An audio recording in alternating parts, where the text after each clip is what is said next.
Okay, so dear student, in this class we discuss about some numericals related to resistivity and also solve in-text problem, NCERT in-text problem, page number 210.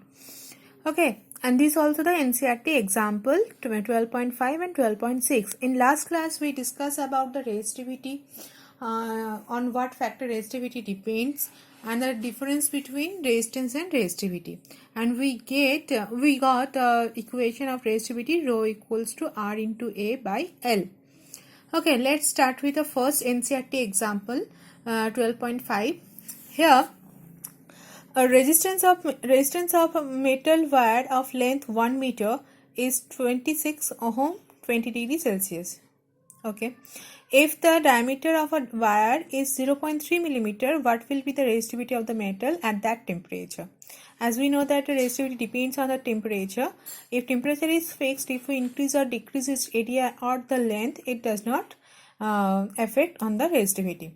So here R is given 26 ohm, D is given 0.3, D is the diameter of the wire, 0.3 millimeter, that is 3 into 10 minus 4 meter, and L is given 1 meter. And the area means area equals to, this is a wire, so area A equals to pi D square by 4. So rho equals to RA by L. Now we put the values here. In place of A, we write pi D square by 4. So this 4 is multiplied here, 1 into 4. So if we put the values here, we get 183.8 into 10 to the minus 8 ohm meter, or 1.83 into 10 to the minus 6 ohm meter. So this is the resistivity of the metal at 20 degrees Celsius. Okay. Now second one, a wire of given material having length L and area of cross section A has a resistance of 4 ohm. So in first case, the wire having length L and cross section A, the resistance is 4 ohm. Okay.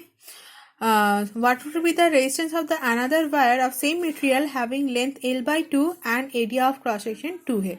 So in first case, R1 equals to 4 ohm is given, and we know that the resistance and the equation of resistance and resistivity relation of R1 equals to rho L by A. So that is equals to 4 ohm. 4 means this R1 in place of R1 we can write 4 ohm.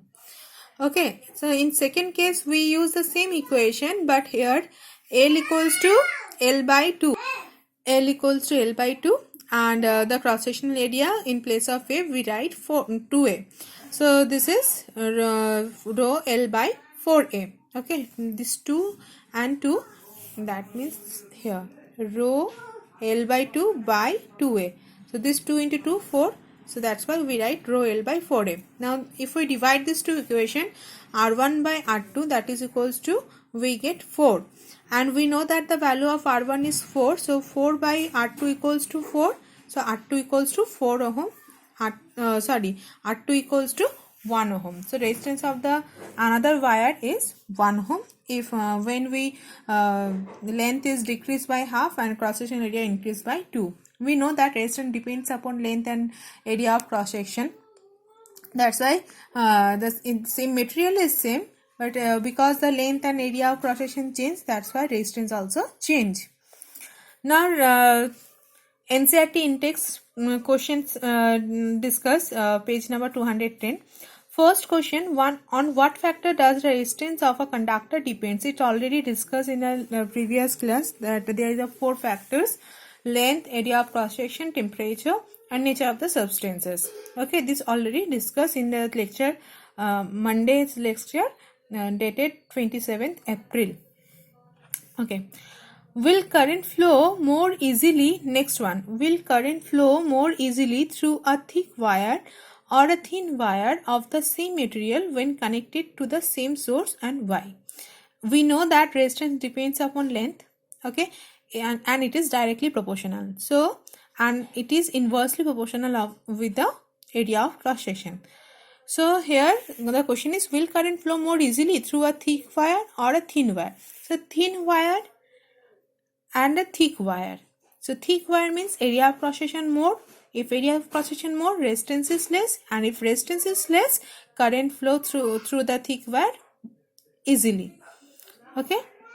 So in this case, through a thick wire, current will flow more easily than a thin wire, because thin wire cross-section area is very small. So resistance also increases. So if resistance is increases, it blocked. Resistance means the collision between the electrons and atoms increases. So it resists the flow of electric charges. So we did not get the current easily through it. So in between thin and thick wire, the current flows through thick wire more easily than a thin wire. Next one, let the resistance of electrical component remains constant while the potential difference across the two ends of a component decrease to half of its former value. What change will occur in the current through it? So initially we consider potential difference is V.